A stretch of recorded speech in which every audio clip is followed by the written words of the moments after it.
lo que vamos a ver es la combinación de lentes delgadas. Se determina la imagen formada por la primera lente como si no estuviera la segunda. O sea que estamos pensando que, supónganse que hay una sucesión de lentes, entonces determinamos la lente, supónganse que en esta sucesión tenemos dos por ahora, y bueno, miramos la primera lente y trabajamos como si la segunda no existiera. La imagen formada por la primera lente es el objeto de la segunda. Si ésta se formó del lado contrario al que viene la luz respecto a la segunda lente, es considerada un objeto virtual y tendrá un P negativo. O sea, si la imagen se forma delante de la segunda lente, o sea, del lado que viene la luz, tiene un P positivo y seguimos trabajando tal cual objeto real. Y si se forma del otro lado, porque ubicamos las lentes de forma que la imagen formada por la primera quedó detrás de la segunda, es un objeto virtual de la segunda con distancia objeto negativa. La imagen final es la formada por la segunda lente y el aumento es el producto de los aumentos. Eso sí tenemos dos lentes. El procedimiento puede extenderse a un sistema de muchas lentes, justamente haciéndolo, volver a la tercera lente, tomará la imagen formada por la segunda, la cuarta la formada por la tercera y así.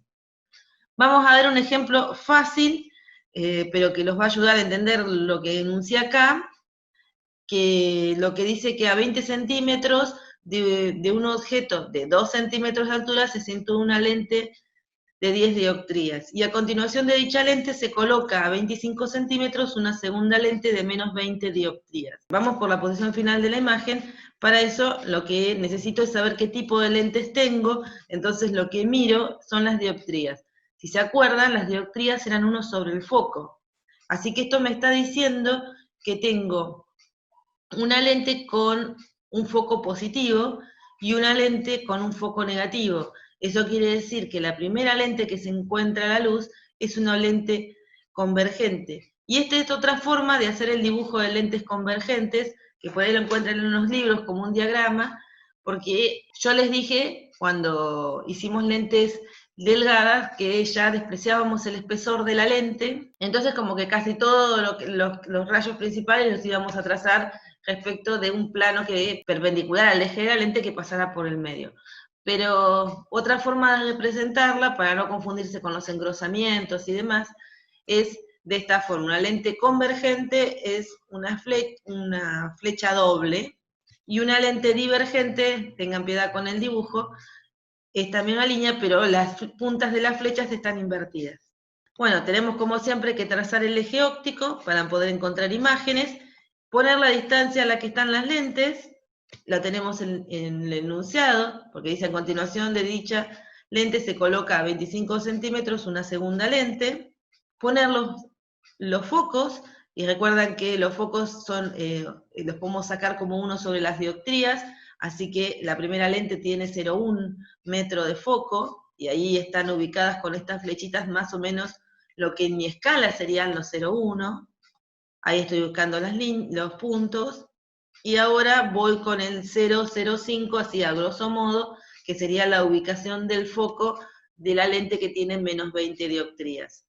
Y acá me tengo que acordar que esta es convergente, bueno, y esta es divergente, así que los focos de la segunda están invertidos, o sea, el foco imagen está al principio. Ponemos un objeto, y como les dije antes, nunca lo voy a poner de 2 centímetros porque no se va a ver nada en mi diagrama, lo hago un poco más grande, y empiezo a trazar rayos. Entonces, el primero que trazo siempre es el paralelo al eje, que pasa por el objeto, llega a la lente y va a tener que transmitirse pasando por el foco. Y luego puedo hacer otro que pase por el foco y se transmita paralelo. Y después el que pasa por el centro de curvatura.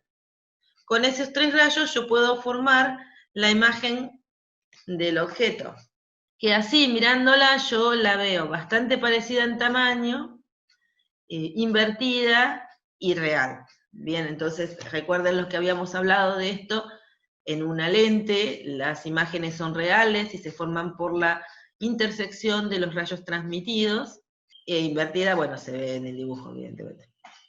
Bueno, tenemos esa imagen, es ahora el objeto de la lente que sigue, de la divergente, así que trazamos un rayo paralelo, pero esta lente es divergente, así que se va a transmitir de modo que si ustedes hicieran una línea para atrás, tendría que pasar por el foco. Y luego trazamos el que pasa, el que iría hacia el foco, bien, este rayo verde iría hacia el foco objeto, que están invertidos, repito, respecto de la lente convergente, está el foco objeto del otro lado que viene la luz, pero cuando atraviesa la lente, sale paralelo. Bueno, ahí está el centro de la lente que no se desvía, y lo que vemos es que del otro lado de la lente, como claramente es una lente divergente, los rayos divergen. Así que voy a tener que analizar las prolongaciones, hago la prolongación del violeta, hago la prolongación del verde, bueno, la prolongación del bordó está sobre sí mismo, así que ahí tendríamos en ese rojito que está acá, la imagen final que forman las dos lentes. Entonces ahora lo vamos a hacer analíticamente, como hicimos al final de la clase anterior. Entonces, ahí están calculados los dos focos. Vamos a encontrar la posición de la primera. Entonces ponemos 1 sobre el foco 1, es 1 sobre la posición del objeto respecto de la primera lente, más 1 sobre Q1, que sería la posición de la imagen, esta distancia hasta acá. Q1 nos da 0,20, o sea, se nos forma prácticamente a 2 veces el foco, está bastante parecido, se forma la misma distancia que la que está el objeto de la lente, pero del otro lado. Y hacemos lo mismo para la segunda lente, pero ahí tenemos que ver que si se forma a 20, le tengo a 20 la imagen amarilla, la de la primera lente, la distancia a la segunda es en realidad la distancia entre las dos lentes menos esa posición de la imagen de la primera. Entonces ahí tengo la posición del objeto porque se mide respecto de la segunda lente. El foco y Q2 que lo determino.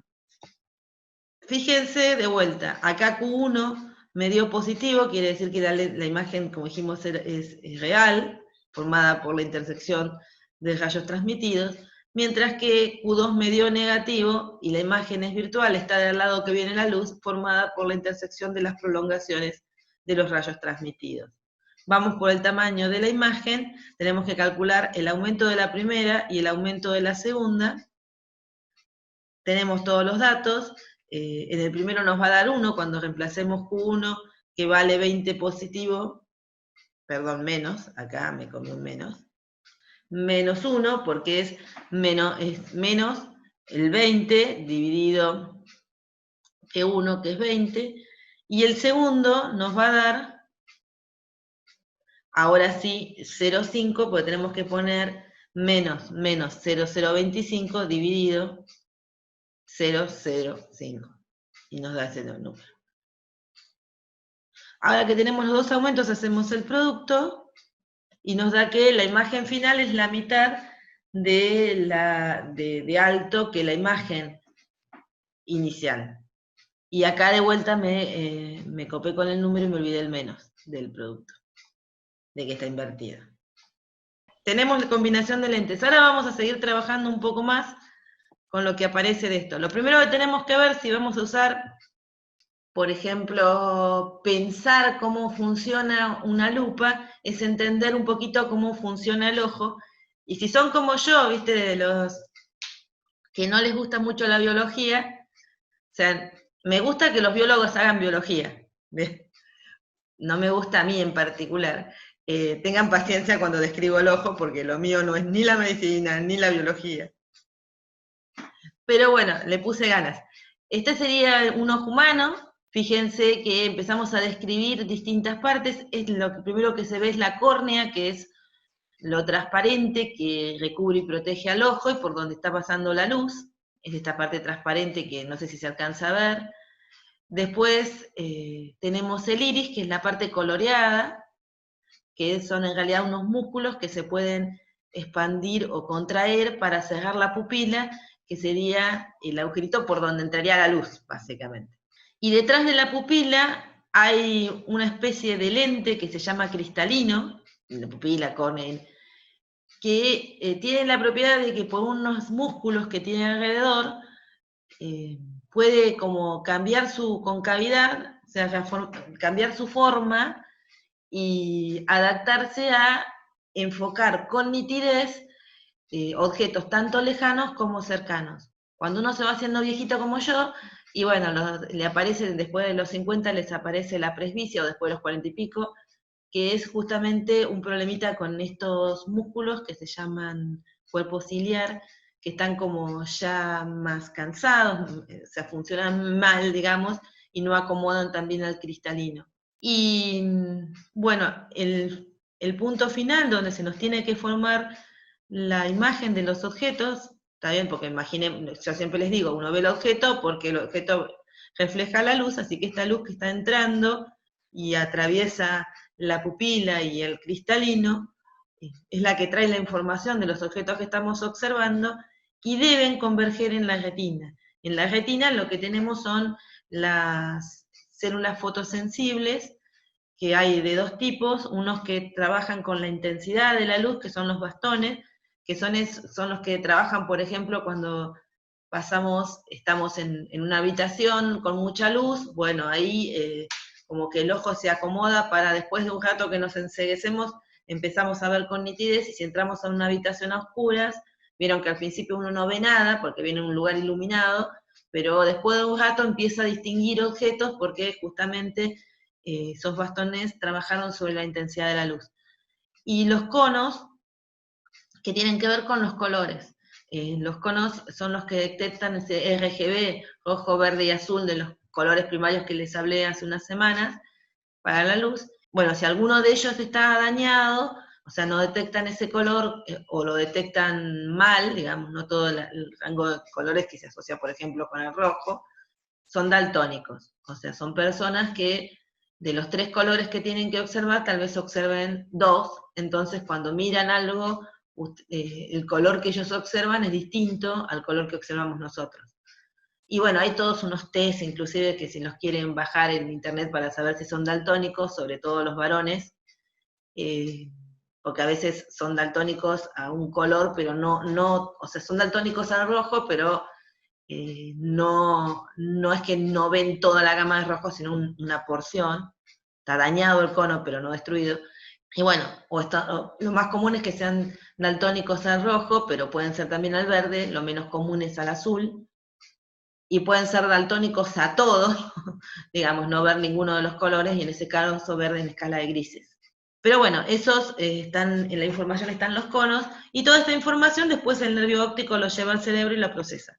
Entonces, sacando toda la fisiología del ojo, lo que nos interesa a nosotros es este cristalino, esta lente capaz de cambiar su curvatura para enfocar en la retina. Y nuestro objetivo es que la luz que provenga de afuera del ojo y logre ingresar, termine convergiendo en la retina. Si no converge en la retina, la información de las imágenes no se forma nítidamente y no es llevada nítida al cerebro. Entonces, nuestro objetivo es lograr eso. O sea, un ojo sano tiene que tener la capacidad de hacer converger en la retina. Cuando vemos borroso, sería un ojo enfermo por diferentes situaciones, y en ese caso puede ser que converja antes, después, o no converjan todos en el mismo punto, que son las afecciones de la visión. Tenemos que definir entonces 2 puntos para trabajar con el ojo, entre los que el cristalino se va a cambiar su curvatura, su foco. Esos puntos son el punto próximo, y ese punto próximo es el punto que si ustedes agarran una hoja de papel, la ponen frente hagan un dibujito, o por ejemplo, lo más fácil es el prospecto de los medicamentos, porque ahí lo ve el que tiene buena vista. Yo me he pasado 10.000 veces tener que leer cuánto tenés que tomar de algo, y es tan chiquitito que me debo poner los lentes y estar bien despierta. Bueno, con el prospecto de un medicamento que tiene las letritas chiquititas, uno lo tiene que acercar, lo va acercando, a medida que lo acerca, uno lo va viendo más nítido. Pero hay un punto en el cual, si ustedes continúan acercando a sus ojos el prospecto del medicamento o lo que quieren observar, comienzan a dejar de verlo nítido. El punto donde está mejorando, y se deja de mejorar y empieza a verse mal, ese punto en el que empezamos a ver mal, se llama punto próximo. Y el punto próximo, bueno, ahí obviamente esa es la posición a la que más cerca que pueden ubicar un objeto y continuar viendo nítido, y varía con la edad. O sea, continuar viendo nítido, recuerden que para mí en mi lenguaje es enfocar rayos en retina. Ese punto próximo varía con la edad. Y en general, en promedio, para los ojos sanos, es a 25 centímetros de los ojos. Y el otro punto es el punto lejano. El punto lejano es cuando nosotros podemos mirar qué tan lejos podemos enfocar nítidamente mirando objetos alejados, o sea, qué tan lejos puede estar ese objeto para que nosotros mirándolo a lo lejos, con el ojo descansado, todavía podamos enfocar la luz en nuestra retina. Y esos dos puntos son importantes, porque uno en el punto próximo esfuerza la vista, en el punto lejano mira de forma relajada. O sea, eso es más cómodo para mirar objetos, pero bueno, tenemos ese tema de que también puede estar corrido, y que está lejos el objeto. Entonces, lo que tienen en la práctica son problemas en la visión. El primer problema que ven, yo les cuento, esto no es algo que, es algo que se cuenta para entender cómo funciona una lupa, pero además, porque es bueno saberlo, digamos, porque es también un trabajo con ideas de lentes, en la práctica creo que tienen algunos problemitas, no son los súper fundamentales, pero vale la pena verlo.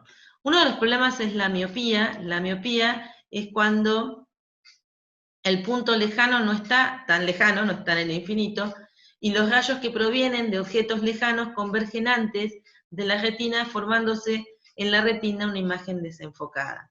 También recuerden que el otro día les dijimos que infinito para nosotros es bien lejos, esa es la frase. Entonces, de modo que los rayos lleguen paralelos a nuestros ojos. Bueno, lo que tendría que hacer el cristalino ahí es lograr enfocar en la retina, pero lo enfoca antes. Bien, entonces los rayos vienen ya separados, ya no vemos nítidos la imagen que se forma. Entonces, ¿qué tenemos que lograr? Y bueno, que se enfoque en la retina, que este punto pase a estar en la retina. ¿Cómo lo logramos?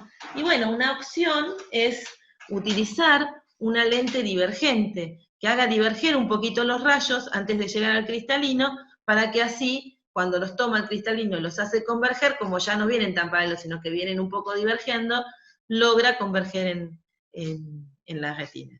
Entonces, se corrige con lentes divergentes. Esto me quedó diciendo para atrás, queda feo escrito. Tenemos un objeto en el punto lejano, queremos que la lente tome ese objeto y forme su imagen en el punto lejano del ojo miope. Que el punto lejano del ojo miope es el punto más lejos en el que el ojo miope va a poder ver con nitidez. Entonces acá decimos, punto donde debe estar el objeto alejado para que la imagen se forme en la retina. Esto se traduce en el lugar más lejos que puedo poner un objeto y mi ojo todavía sigue viendo con nitidez. Entonces lo que hacemos con la lente que agregamos frente a nuestros ojos es hacer que la lente forme una imagen exactamente en ese punto, o sea, toma la lente, toma al objeto lejano, forma una imagen en ese punto y mi ojo toma la imagen de ese punto, la hace converger en la retina.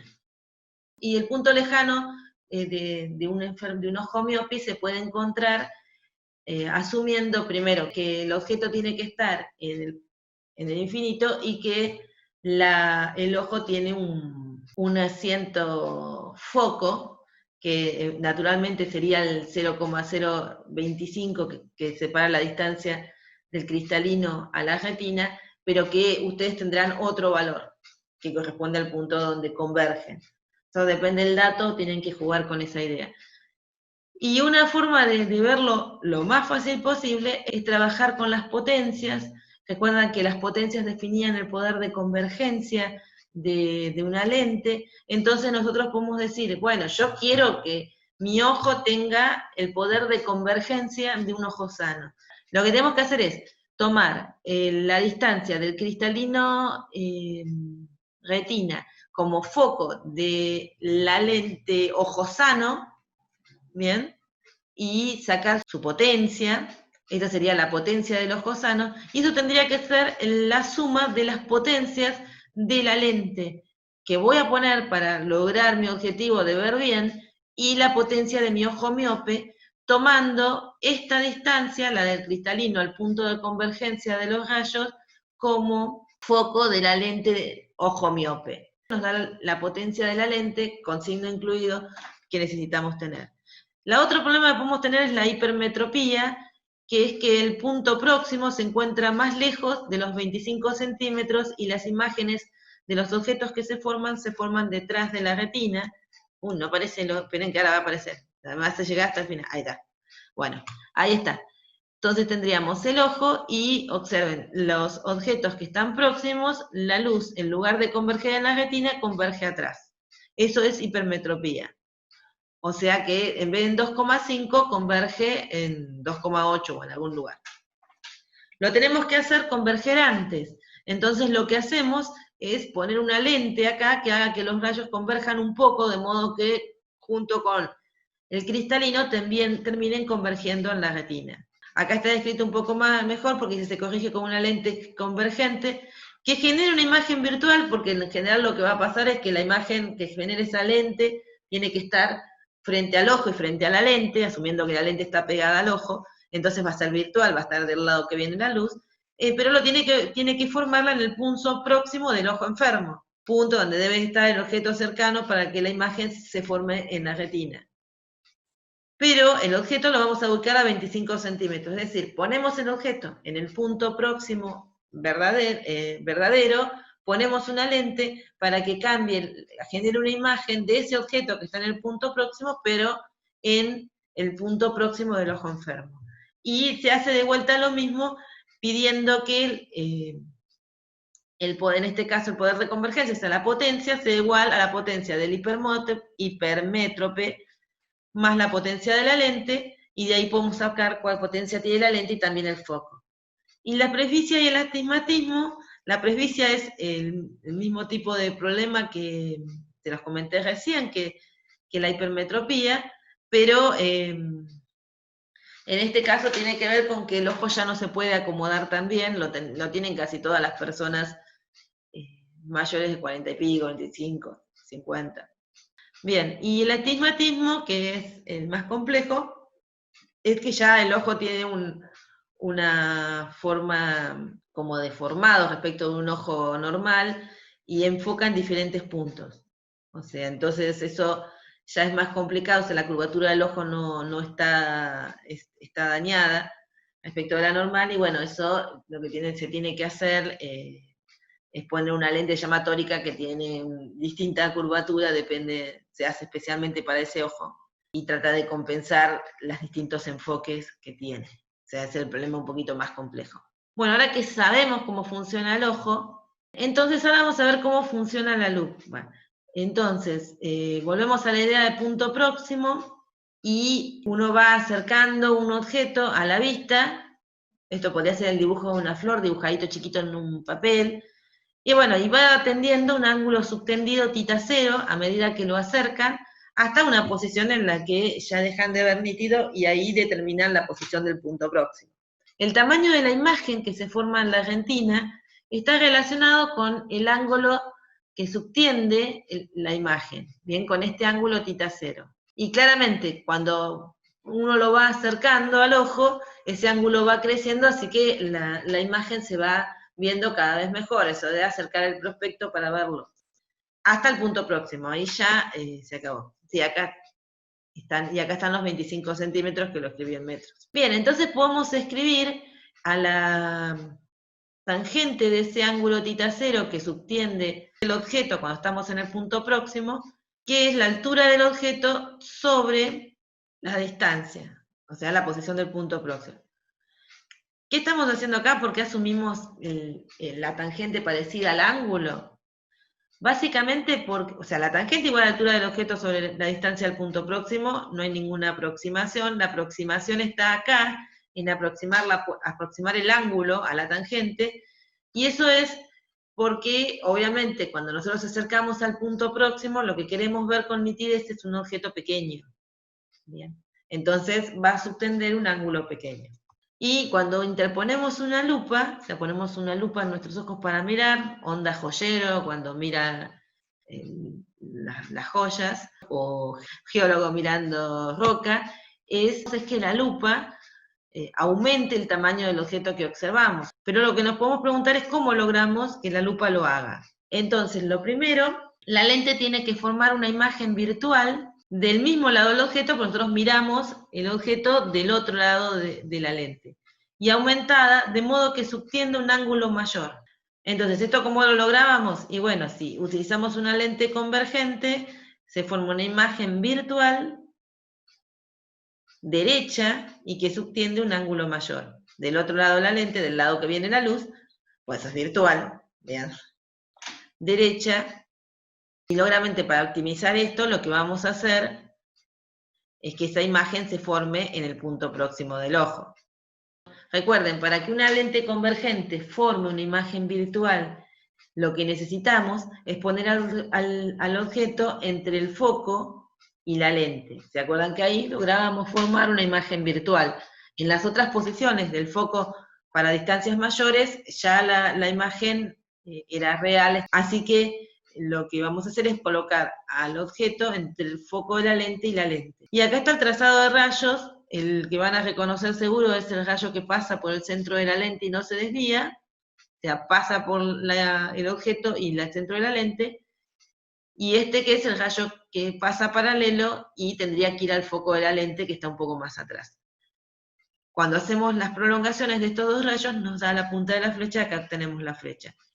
Esta distancia, los 25 centímetros, es la posición de la imagen y es el punto próximo del ojo. Estamos ubicando a la imagen para que la miremos nosotros en el punto en el que la vemos mejor, y P es la posición del objeto respecto de la lente. Y θ es el ángulo que subtiende la imagen y el ángulo con el que nosotros vamos a verla sustendida. Bueno, lo que se define en este caso es el aumento angular, que es θ sobre θ0, o sea, el ángulo que subtiende el objeto respecto al ángulo que subtendría si miráramos con el ojo limpio. Si hacemos que se cumpla la condición de que se forme en el punto próximo del ojo, entonces podemos ubicar dónde tendría que estar el objeto respecto de la lente para que forme una imagen en el punto próximo, y eso nos queda dependiente del foco de la lente. Acá estoy aplicando la ecuación de la lente para la lente y el objeto sin preocuparme por el ojo, y lo único que pido es que la imagen esté a 25 centímetros de la lente y estoy asumiendo que la lupa me la estoy poniendo en el ojo. Bien, entonces en esas condiciones yo estoy mirando al objeto prácticamente en el punto próximo y la lente forma su imagen en el punto próximo. Pero y el signo menos es porque es virtual. De acá sacan la posición en la que tenemos que ubicar el objeto respecto de la lente para que ocurra lo que queremos. Y ahora podemos calcular la tangente de ese ángulo, que podríamos verla como la altura del objeto sobre P, y a partir de ahí podemos hacer un coseno, y bueno, de vuelta asumimos que esto es pequeñito, así que el ángulo lo aproximamos por la altura por la tangente, y ahí tenemos un valor para θ para reemplazar θ0, que era el que tenemos a ojo pelado, y acá con la lente. Entonces hacemos el cociente de θ sobre θ0, con θ esta expresión, y θ0 esto, y llegamos a esta expresión. Podemos simplificarlo 0,25 y llegamos a que el aumento máximo que podemos obtener, que es ubicando a la imagen en el punto próximo, es 1 más 0,25, la distancia del punto próximo sobre el foco de la lente. Así que cuando más chico sea el foco de la lente, mejor. Y la otra opción sería, para poder tener el ojo relajado cuando estamos mirando, es que la imagen se forme en el punto lejano, pero para que la imagen se forme en el punto lejano, o sea, el punto lejano sería que se forme bien lejos de los ojos, del lado virtual, lo que necesitamos es ir aproximando al objeto al foco de la lente. Entonces,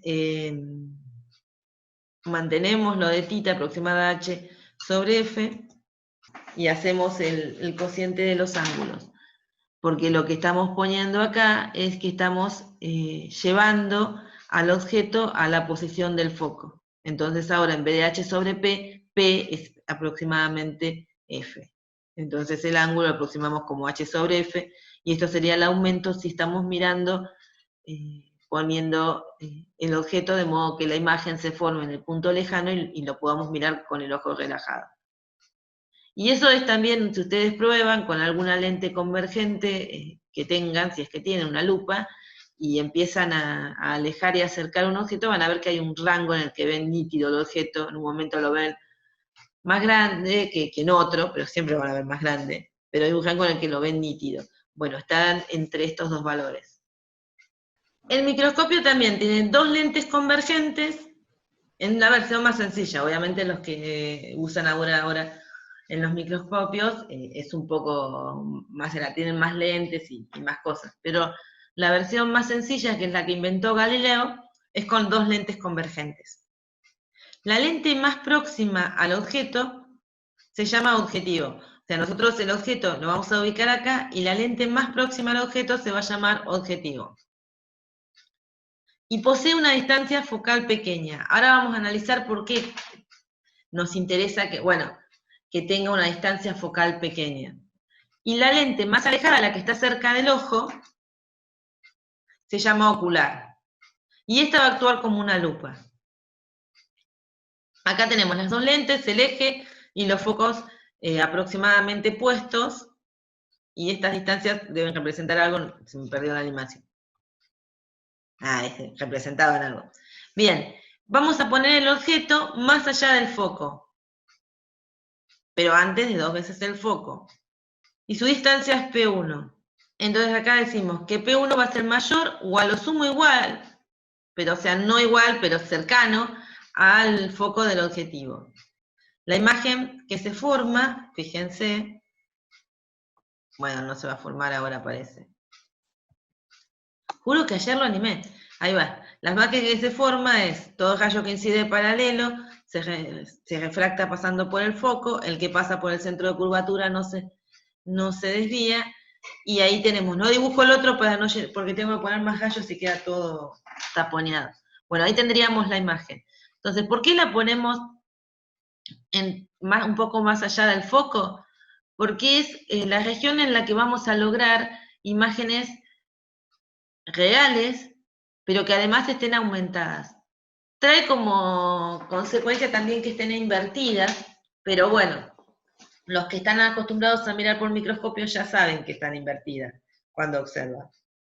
Pero lo que buscamos es una imagen real y mayor, y eso se logra en una lente convergente ubicando el objeto entre el foco de la lente y 2 veces el foco.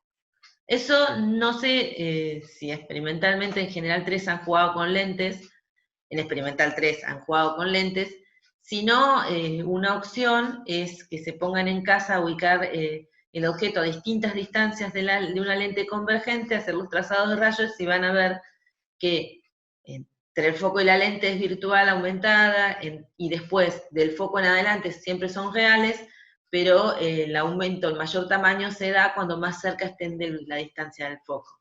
Mayor, pero cercana. Y acá nos preguntamos por qué necesitamos que el foco del objetivo sea pequeño. O sea, ¿por qué la distancia focal del objetivo tiene que ser pequeña? Y ahí básicamente, si yo tengo que ubicar al objeto más allá del foco, no puedo usar una lente de 20 centímetros de foco, porque me queda el objeto muy alejado. Yo estoy mirando tal vez un preparado donde quiero ver una célula, no lo puedo ubicar a 20 centímetros de la lente para empezar a observar, necesito cercano. Entonces lo que estoy asumiendo es que yo voy a ubicar el objeto a observar muy cerca de la lente objetivo, con lo cual necesito, para que se cumpla la condición de que me dé una imagen real y aumentada, que su foco no sea demasiado grande. Lo que se busca después es ubicar la imagen del objetivo, esta que acabamos de construir, respecto del ocular a una distancia menor pero cercana al foco. Entonces, si esta es la distancia entre las lentes, se llama L, a ver si aparece, no, ahí hago el trazado de rayos. Si esta distancia se llama L, la distancia a la que va a estar la imagen del ocular obviamente es L, menos este pedazo que es la distancia a la que está la imagen respecto de la lente objetivo. Entonces estoy poniendo eso acá. Y le pido que esté menor al foco o cercano. O sea, ahora lo que quiero es que el ocular actúe como una lupa, me genera una imagen virtual que me va a quedar derecha, pero bueno, me queda invertida de la primera, pero muy aumentada, se está actuando como una lupa. Construyamos los rayos, entonces decimos todo rayo que viene paralelo, sigan el amarillo, se refracta pasando por el foco, el que pasa por el centro de curvatura no se desvía, y si trazamos las prolongaciones de esos dos, asuman que me quedó bonito, ahí tenemos la imagen final. Esta distancia es Q2, esa distancia ahora aparece el L, y ahí están Q1 y P2, que son las distancias respecto de las lentes. Queda claro acá esto que había hecho, que L menos Q1 nos da P2, que es lo que necesitamos para trabajar ahora con la segunda lente y formar la imagen. Pero como el ocular se trabaja como una lente, como una lupa, vamos a trabajar con el aumento que se puede producir para un microscopio si la imagen final se forma en el punto próximo del ojo. O sea, hacemos todo esto, regulamos la altura, todo de la ubicación de las lentes para que esta imagen esté en el punto próximo de mi ojo, o sea, 25 centímetros de mi ojo. Mi ojo estaría acá pegadito a la lente ocular. Como decían las chicas de Física 2, se nos ven las pestañas cuando movemos los ojitos, ahí de pegados que tenemos los ojos. Bien, el producto, el aumento acá, no va a ser el producto de los aumentos laterales, porque el segundo actúa como una lupa. Así que va a ser el producto del aumento lateral, el que venimos calculando, el menos Q sobre P, que acá sería el que realiza la primera lente, entonces menos Q1 sobre P1, por el aumento del ocular actuando como lupa. Y pensando la ubicación de la imagen en el punto próximo, es el aumento que acabamos de calcular hace un ratito. La otra opción, que es para observar con el microscopio, pero con el ojo relajado, es ubicar ahí uno exactamente en el foco del ocular, y cuando uno ubica un objeto en el foco de una lente, la imagen se forma en el infinito, y en ese caso tenemos el aumento que corresponde al punto lejano, y acá esto, no sé, después se lo arreglo más bonito, pero acá es F del ocular. Es de vuelta el aumento del ocular, pero tomado cuando aumenta, funcionando como lupa, cuando queremos ubicar la imagen formada por la lente en el infinito para relajar el ojo. Y ahí tendríamos el aumento del microscopio en esas condiciones. O sea, tenemos un rango de valores en el que vamos a ver nítido, que tiene que ver con el foco del ocular. Bueno, esto se parece a lo que hicimos hace un ratito, o sea, el trazado de rayos es el mismo, las relaciones entre distancias son las mismas. La única diferencia acá es que estamos interpretando a la última lente como una lupa, y entonces en lugar de considerar el aumento lateral, como hicimos cuando estábamos trabajando con dos lentes en el primer ejemplo, consideramos el aumento angular. Bien, porque después se asume que el último lente, lo último que vamos a usar ahí para terminar de formar la imagen va a ser nuestro ojo. Bueno, y esto les puede interesar si me quedó algún alumno de astronomía en esta clase, o cuando la escuchen. Es un telescopio que vamos a analizar nada más que el que tenemos teoría para trabajar, que es el de refracción. Hay uno que es por reflexión, o sea, son los ejemplos más sencillos también. Este es el telescopio también de la época de Galileo. El telescopio por reflexión no lo podemos hacer porque reemplaza una de las lentes por un espejo parabólico, pero no vimos espejos parabólicos. Tendríamos que trabajar sobre eso para poder trabajar primero un espejo parabólico para poder describirlo. Pero el de refracción sí, porque básicamente volvemos a la misma y tenemos dos lentes convergentes, uno que es el foco, el objetivo, y el otro que es el ocular. El objetivo, ya no sé si vamos a poder decir así tan alegremente el que está cerca del objeto, porque el objeto está en realidad muy, muy alejado, lo suponemos en el infinito, y el objetivo va a tomar la luz proveniente de ese objeto lejano y va a tratar de formar una imagen que va a ser capturada por el ocular, y el ocular sí va a actuar al estilo lupa, porque el último lente, lo último que ocurre es nuestro ojo. Bueno, así que acá tenemos, creo que este quedó mejor animado, el objetivo, el ocular, la distancia entre el objetivo y ocular, y los focos, sí, del objetivo y del ocular. Están puestos, fíjense que están corridos más cerca, o sea, acá la distancia están puestos para poder hacer la representación del dibujo como que están levemente desplazados y más juntos que la suma de los focos, las dos lentes. Bueno, empecemos. Lo que vamos a hacer primero, que es recordar lo que les dije recién, que los objetos que se observan con un telescopio están a grandes distancias, así que P1 va a ser infinito, y la imagen formada por el objetivo, I1, esa imagen, que se va a llamar I1, se ubica en Q1 igual al foco del objetivo.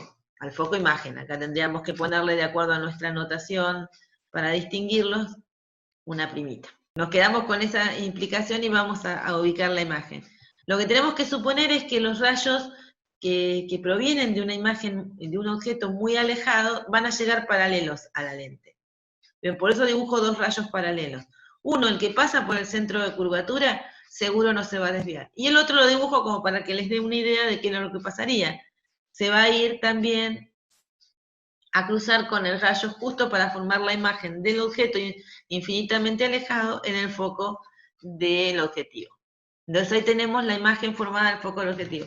Este no es un rayo principal el que está arriba, lo aclaro, solamente lo dibujé para que tengan una idea, porque no es fácil, o sea, es fácil dibujar la imagen de un punto, o sea, un punto en el infinito donde formaría su imagen, pero no es fácil dibujar para un objeto infinitamente alejado donde se va a formar la imagen en el foco de la lente. Así que está representado de esa forma, que es la forma más fácil de hacer. Tenemos los rayos, tenemos la imagen. Lo que sigue es observar que, de vuelta, la imagen va a ser real, porque está formada por la intersección de rayos transmitidos, está invertida y está aumentada. Ahora lo que queremos hacer es ubicar esa imagen en lo más próximo posible al foco del ocular. O sea, en particular es ubicarla en el foco del ocular. Entonces vamos a ajustar esta distancia L de modo que los focos coincidan. Yo no tengo el dibujo haciéndolos coincidir porque si no se me complicaba, ¿bien? Pero es para que ustedes lo vean esquemáticamente. Entonces, bajo esas condiciones, yo puedo decir que esta es Q1, esta es P2, P2 de vuelta es L menos Q1, pero también lo puedo escribir como L menos el foco del objetivo, porque Q1 era el foco del objetivo, y de ahí decimos que la condición que queremos poner es que estos dos se junten, así que eso sea el foco del ocular. El ocular, como dijimos, actúa como lupa, y la imagen final se encuentra en el punto lejano del observador. Bien, queremos observar con el ojo relajado. Vamos a armar la imagen final, decimos rayo paralelo, pasa por el foco, y el rayo que pasa por el centro de curvatura no se desvía, trazamos las prolongaciones, y la imagen está formada ahí. Fíjense que yo no la pude poner para hacerles el diagrama coincidiendo los focos porque no la podía dibujar, se va al infinito esta imagen. Para que ustedes vean más o menos qué es lo que ocurre, la ubiqué acá.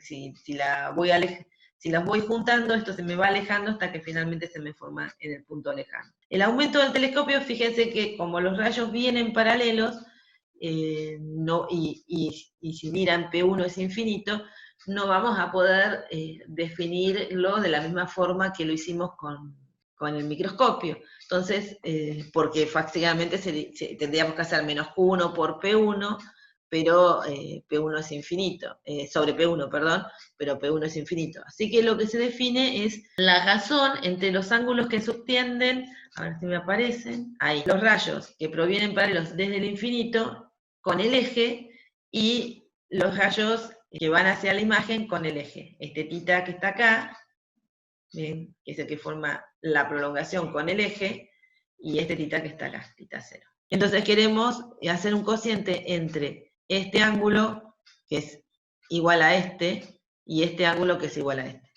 Entonces vamos a ver cómo lo podemos calcular, y el signo menos es porque sabemos que la imagen final está invertida respecto de la original. Entonces calculamos la tangente de tita 0, suponemos que como el objeto está muy alejado, es bastante pequeño, lo vamos a ver, así que tita 0 va a ser chiquito, y eso va a ser menos h', le pongo el signo menos porque h' es negativa en esta cuenta, sobre el foco del ocular. Este es el f del objetivo, así que sí está mal, porque esta distancia de acá es del objetivo. Y esta distancia se mide desde acá a acá para sacar tita, y esta es del ocular. Están exactamente al revés. Ahí sí. Confunde un poco porque como la distancia esta de acá a acá es la distancia del foco objetivo, distancia focal de objetivo, y esta distancia, estos dos coincidiendo, ¿no? Si coinciden los dos, esto de acá a acá es la distancia focal del objetivo, y esto de acá a acá, medido respecto a la segunda lente, es la del ocular. están en la misma posición espacial, pero las distancias miden distinto porque se miden desde distintas lentes. Los tenía al revés y como ahí en el dibujito uno lo mira rápido y termina haciéndole. Bueno, cuando tienen eso y hacen los cocientes, me tiene que quedar el cociente entre el foco del objetivo y el foco del ocular, con un signo menos que es indicativo de que la imagen está invertida, la imagen final. Entonces, al final, el aumento de un telescopio de refracción está relacionado con los focos de las lentes que voy a poner. Ahora sí, cambiamos de tema, se acabó la óptica geométrica, se acabaron los ángulos, o sea, todo esto de las convenciones y demás, y iniciamos el último tema de la materia, que es la parte de óptica física, que se llama así porque abandonamos completamente, o sea, bueno, la parte de rayos, o sea, dejamos de tener esta dualidad que por ahí en un momento digo la onda incide en la superficie y después el paso siguiente es el rayo está por acá, que era lo que yo les comenté, que uno termina mezclando las dos formulaciones, la de rayos de Newton con la de ondas de Fresnel y de muchos otros que lucharon por eso. De hecho, esto tiene una historia bastante agitada porque era como que se me borró completamente el nombre del alemán que lo estaba seguramente, Huygens. En la época de... Hagen, sí. Claro, Huygens. Estaban Newton y Huygens y ellos dos tenían como dos posturas diferentes respecto de la luz. Uno decía que la luz eran como partículas, por eso pensaba las partículas se movían en línea recta y entonces pensaba los rayos de partículas y demás, y Huygens que lo analizaba como si fueran ondas.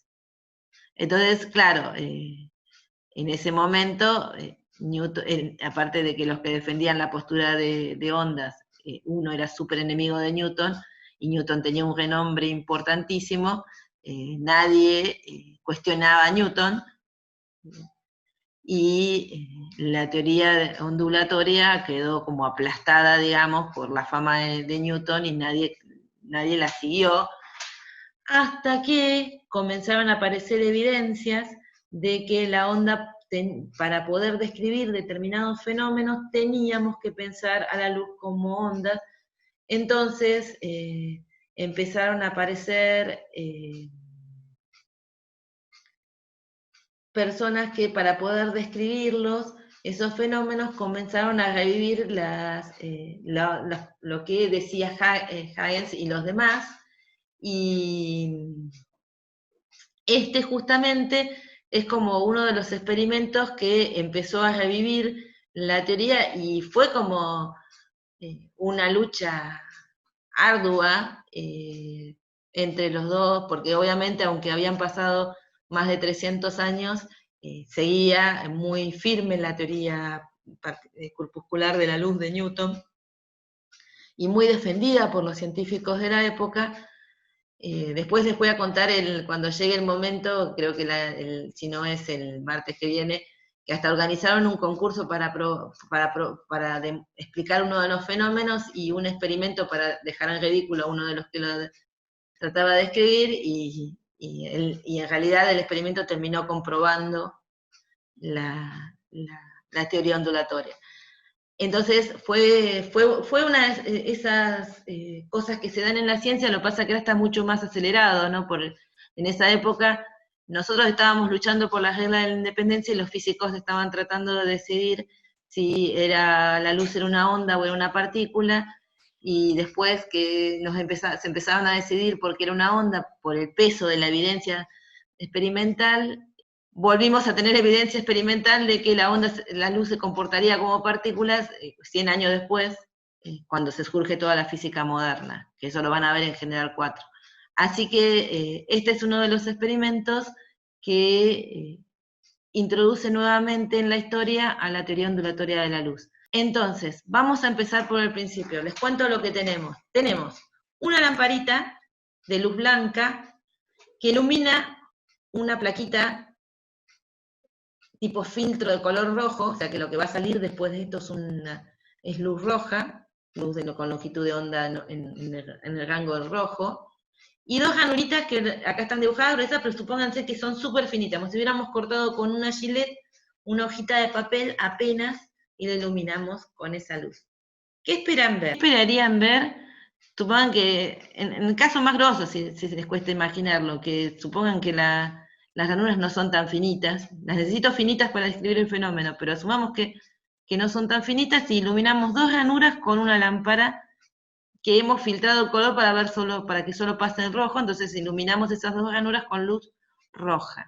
Y ahora me dicen que... Claro, algunos ya conocen el final, no quieren spoilear. Ah, Pero no bueno, vale, claro, porque aunque conozcan el final, hicieron la aunque conozcan el experimentación. final, ¿qué, coherentemente, qué esperarían ver? O sea, previo a todo el conocimiento que tienen. No vale.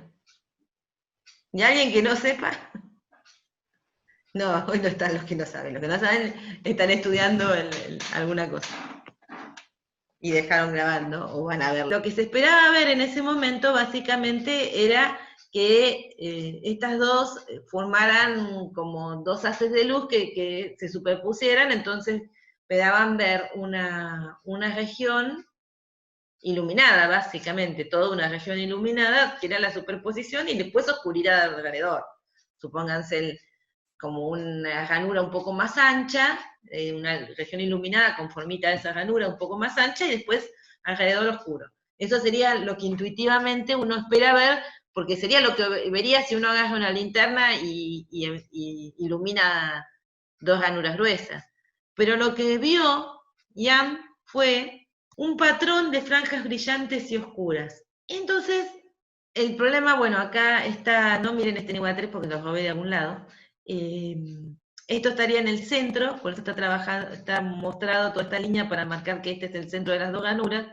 Hay una franja brillante, que era medio lo que esperábamos, pero después empieza la parte iluminada, comienza a tener franjas oscuras. Nos podemos hacer varias preguntas con esto. Ya veo que saben todas las respuestas, entonces me arruinan lo divertido de explicar esta clase. La tengo que tener en cuenta, si el año que viene la doy, de que saben parte de las respuestas.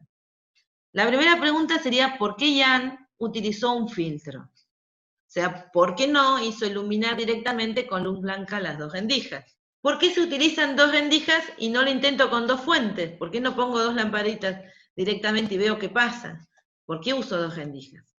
¿Cuál es el origen de las franjas oscuras? ¿Por qué no me aparece solo un manchón brillante? ¿Por qué tengo esa región brillante con franjas oscuras intermedias? ¿Y por qué esta experiencia fue una prueba del comportamiento ondulatorio de la luz? ¿Por qué esto volvió a traer la discusión acerca de cómo se comporta la luz? Si como corpúsculo o como onda. ¿Qué esperamos observar y qué observamos? Ya está descrito, vamos por la segunda pregunta, porque Ian utilizó un filtro, básicamente porque si mandaba luz blanca, una iluminación, luz solar, esta luz que contenga varias longitudes de onda, recuerdan que dijimos que la luz blanca es la superposición de componentes que corresponden a un espectro continuo, o sea, tenemos ondas que tienen frecuencias y esas se superponen todas para formar el espectro visible.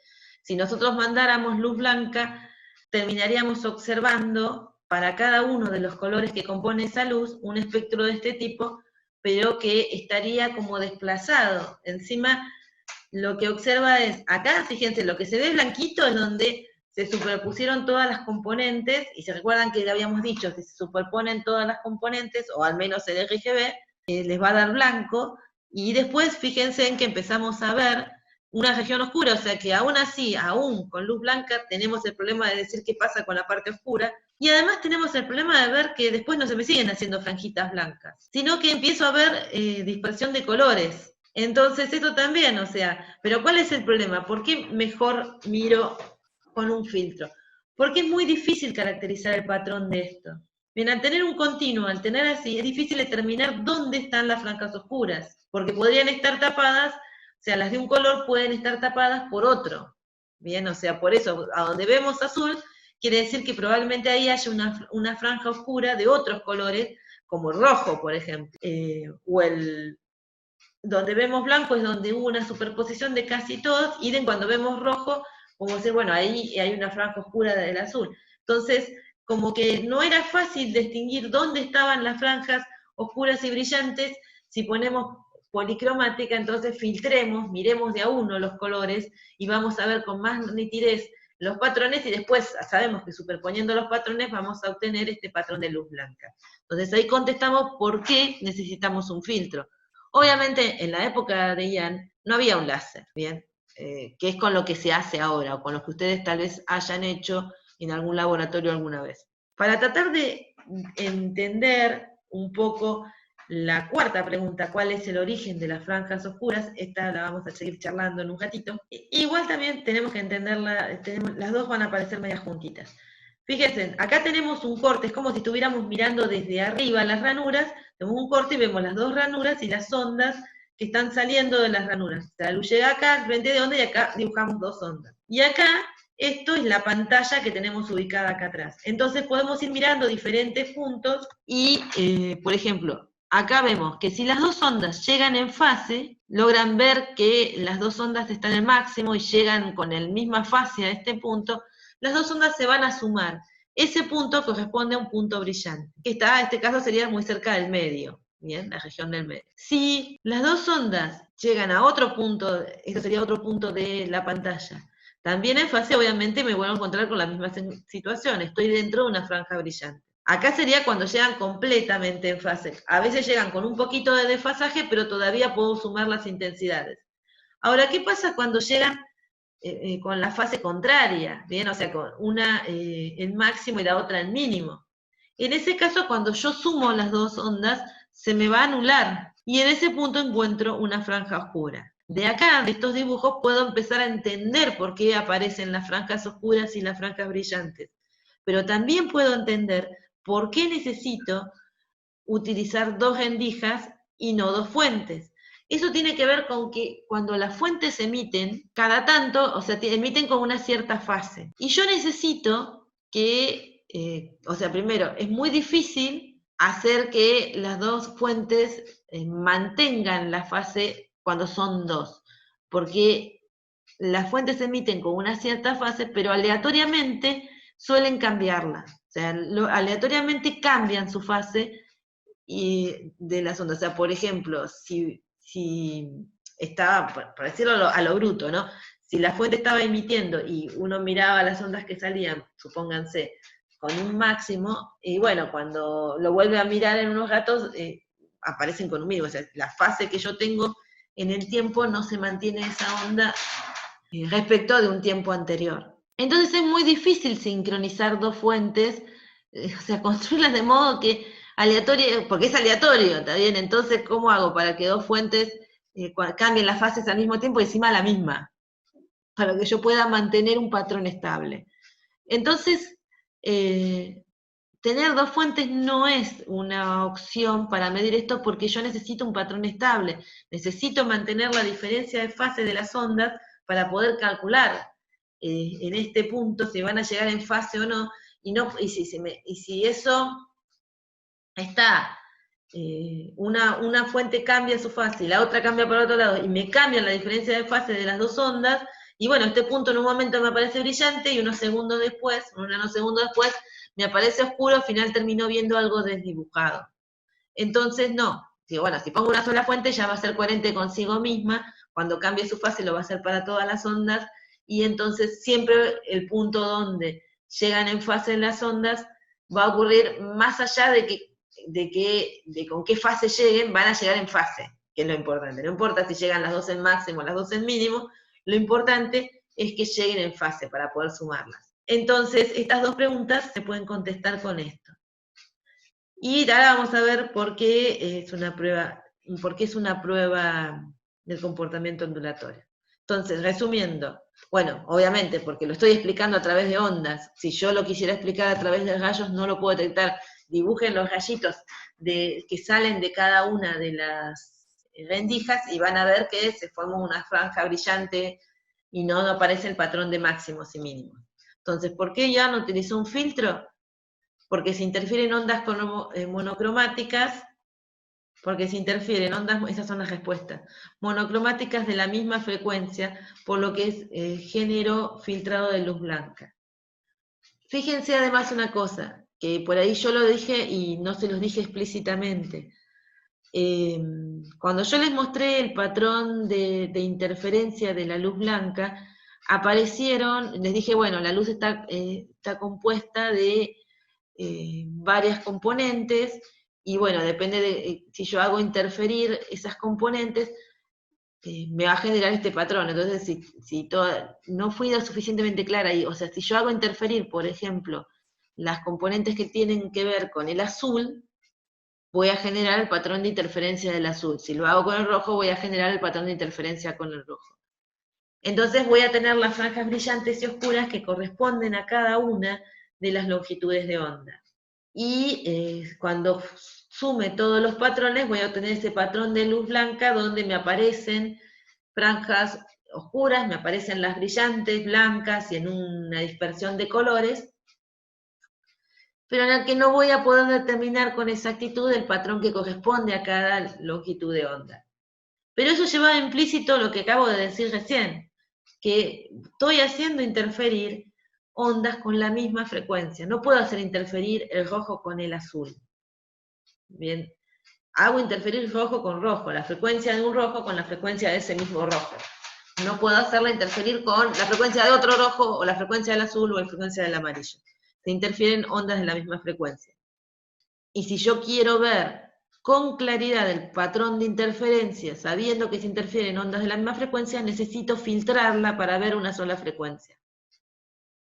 Acá tengo un patrón, un dibujo, bueno, esto lo saqué, no es de verdad, está como representado, que serían los que serían como patrones de interferencia de los diferentes colores, que si lo miran, está dependiendo la distancia de máximos y mínimos de la longitud de onda del color. ¿Ven? Las del azul están más comprimidos, mientras que la del rojo están más extendidos. Bien. Y la longitud de onda del rojo es más grande que la del azul.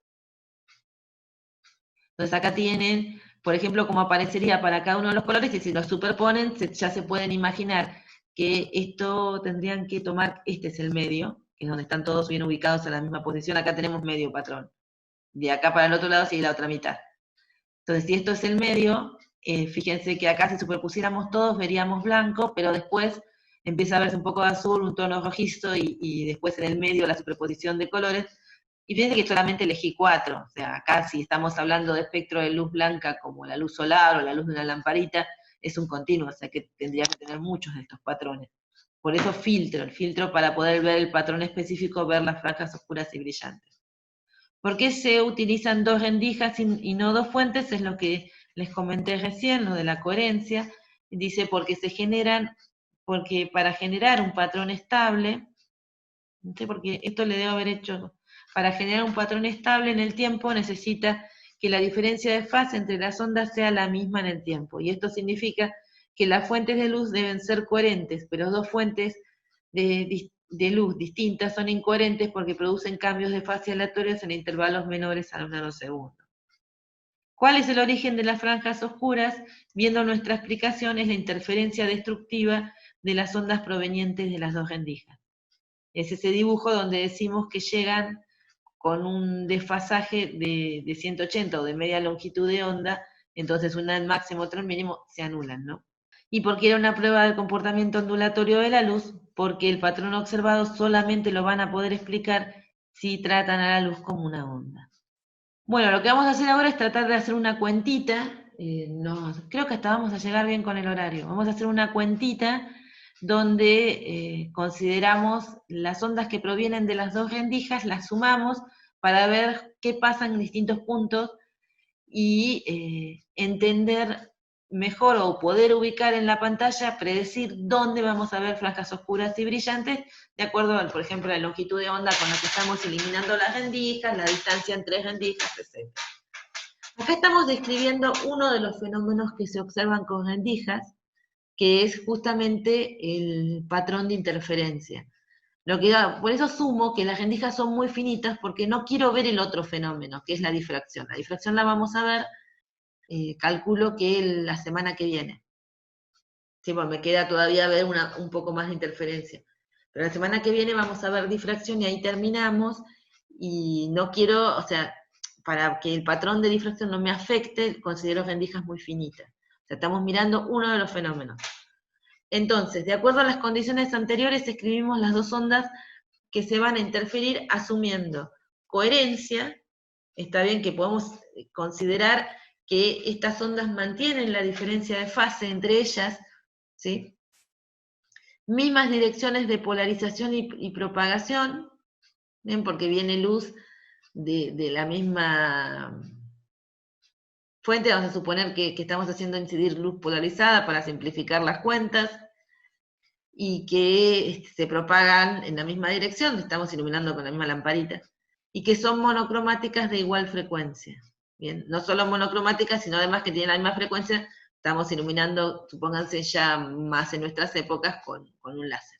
En esas condiciones uno puede no prestar tanto atención al carácter vectorial y mirar cómo se comportan las ondas mirando el módulo. Entonces C1 va a ser la amplitud por el seno de kx, asumo que la dirección de propagación es la x, ahora la vamos a ver cuando analicemos el dibujo, porque la llamé así, menos omega t más su desfasaje, y la E2, lo mismo pero con su desfasaje. Tengo que sumar las dos para obtener en un punto de la pantalla el campo que voy a tener, porque una vez que encuentre la amplitud del campo voy a poder calcular la intensidad. Acá hago uso de una identidad trigonométrica, que es el seno de A más el seno de B, es 2 veces el coseno de A menos B sobre 2 por el seno de A más B sobre 2. Utilizando eso, fíjense, yo puedo sacar E0 factor común y me queda el seno de esto más el seno de esto. Entonces lo puedo escribir utilizando esta identidad trigonométrica. Entonces esto nos quedaría 2 E0, por el coseno de esto menos esto, o sea, de kx menos omega t más phi 2, menos kx menos omega t, entre paréntesis, más phi 1, entonces nos queda phi 2 menos phi 1 sobre 2.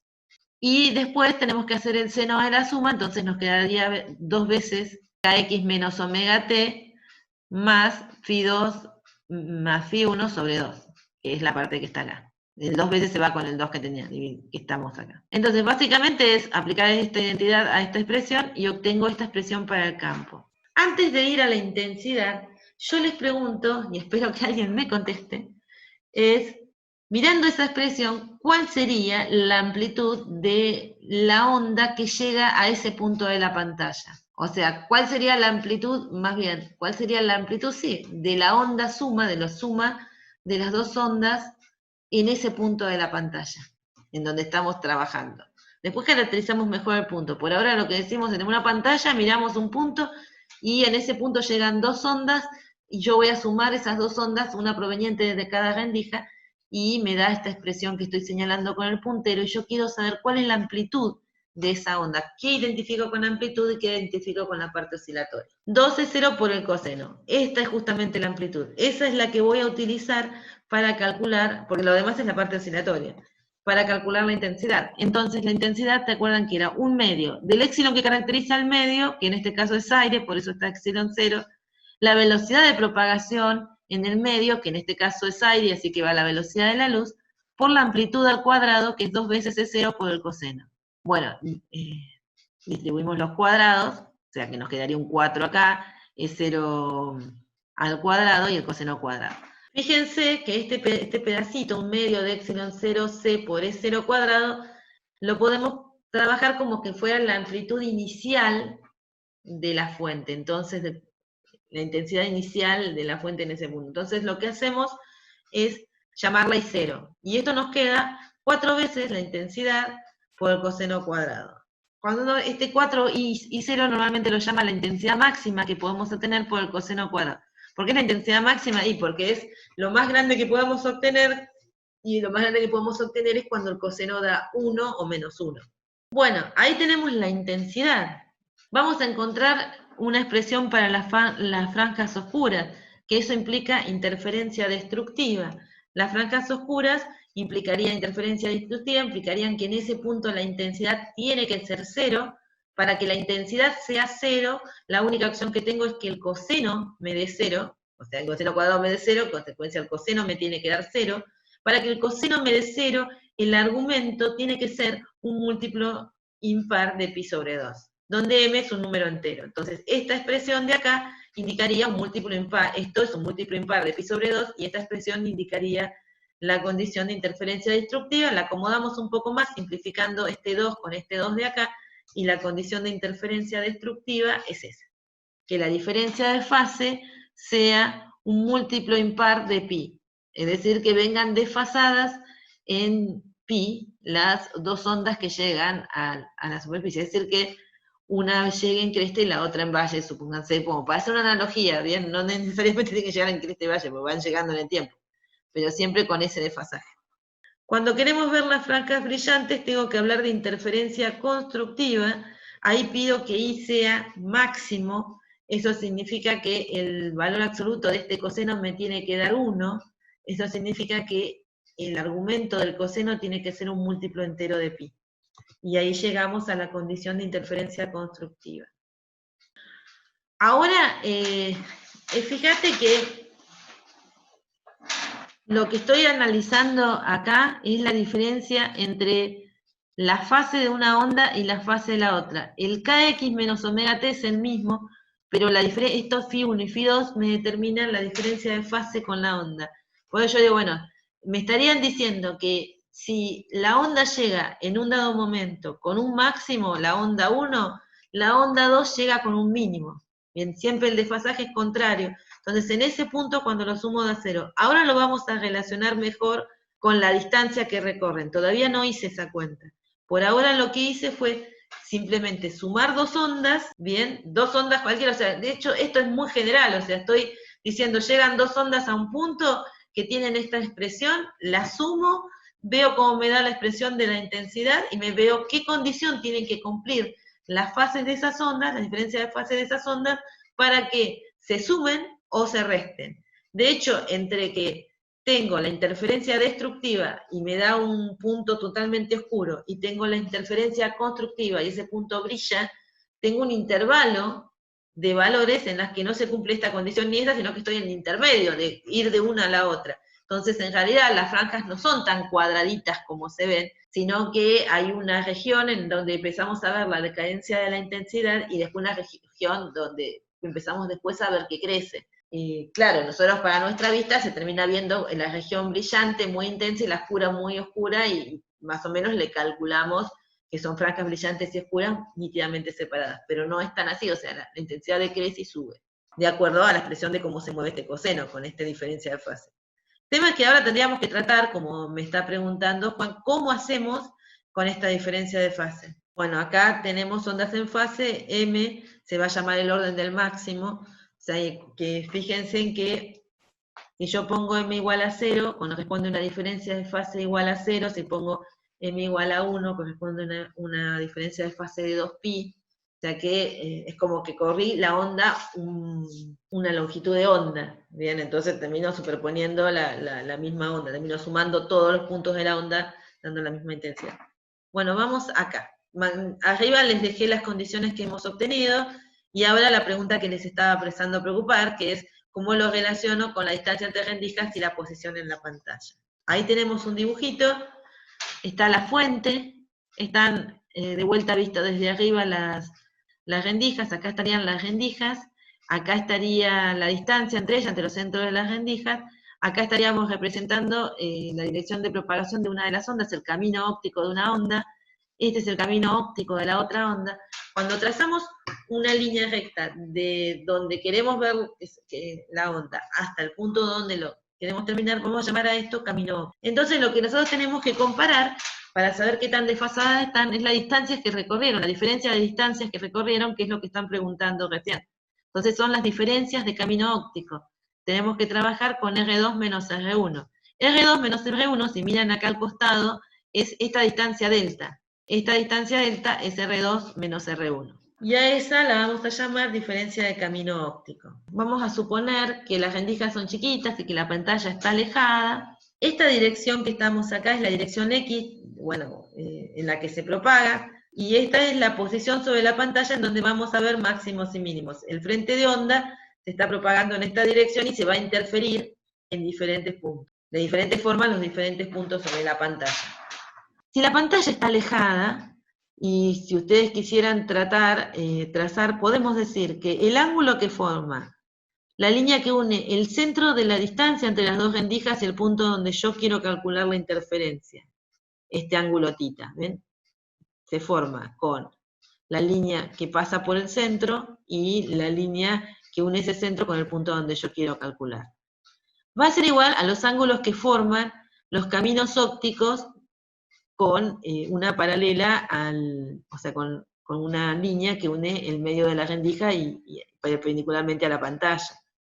O sea, que uno puede decir que si la pantalla está alejada, ese ángulo tita también lo tienen acá. Imaginen que me sale bien el tita, ¿no? Que esos tres ángulos son tita. Pero además, pueden ver que este ángulo también es tita, este de acá, ¿bien? Cuando se dan cuenta que este ángulo también es tita, mirando que este es tita, se dan cuenta que este y esta dirección son perpendiculares, y la dirección esta y esta, si supusiéramos que están lo suficientemente alejadas, también lo son, así que este también tiene que ser tita. Entonces esta distancia sería el opuesto a este ángulo. Entonces, si calculamos el seno de tita, va a ser delta sobre la hipotenusa, que es la distancia entre rendijas, entonces delta es de seno de tita. Entonces ya tenemos una relación entre la diferencia de caminos ópticos y las distancias entre rendijas y este ángulo tita. Después lo seguimos trabajando un poco más, vamos a quedarnos con esto por ahora. Entonces vamos a trabajar con la diferencia de fase. La diferencia de fase yo la puedo relacionar con la diferencia de caminos ópticos. ¿Cómo? Y bueno, yo digo, esta longitud es la longitud que recorre además una onda respecto de la otra. ¿Cuántas longitudes de onda me entrarán en esa longitud? Y bueno, lo divido por lambda. Si a ese camino lo divido por lambda, me da cuántas longitudes de onda me entraron acá. Si ahora lo multiplico por 2pi, lo tengo expresado en cuánto de radianes, de oscilaciones completas, logro tener en ese camino. Entonces, divido por lambda y multiplico por 2pi para pasar la diferencia de caminos a una diferencia de fase. Y ahora lo reemplazo en mis condiciones y me queda una relación entre la distancia entre rendijas, el ángulo que forman, en este caso, haciendo la aproximación de pantalla lejana, el centro, la línea que une el centro de la rendija con el punto y la línea que une el centro de la rendija con la distancia directamente perpendicular, la posición directamente perpendicular a la pantalla. Entonces tenemos esta relación y esto que nos dice, ¿cuánto? Esperen que acá, de seno de tita, hice más de un pasito me parece, chicos. A ver, delta phi, lo repaso, está bien, de seno de tita, lambda por 2pi. Fíjense que el 2 lo pasé dividiendo, los pi los simplifiqué y el lambda lo pasé multiplicando. O sea, iguale esta expresión a esta de acá. Y llegó a esto. Idem con esta es más fácil, y me queda que de seno de tita es m lambda. O sea que el centro de las franjas brillantes está exactamente ubicado en d seno de tita igual a m lambda. Y m es ese entero que uno va poniendo con 0, 1, 2, 3, menos 1, menos 2, si vamos para el otro lado. Ahora vamos, porque fíjense ahora que yo estoy midiendo este ángulo tita y puedo medirlo desde valores positivos, bien, y obtengo la mitad desde el centro para acá el patrón de interferencia, o lo puedo medir desde valores negativos, o sea, poner m negativos, y estoy obteniendo el otro patrón, el resto del patrón, pero en la otra dirección. Es simétrico, así que si obtengo un lado, obtengo el otro. Acá estaría viendo el centro de las franjas brillantes y acá estaría viendo el centro de las franjas oscuras. Yo, o sea, de acá paso la D dividiendo los dos y saco el seno del ángulo, puedo sacar este ángulo tita, y podría representar acá en la pantalla en función de tita.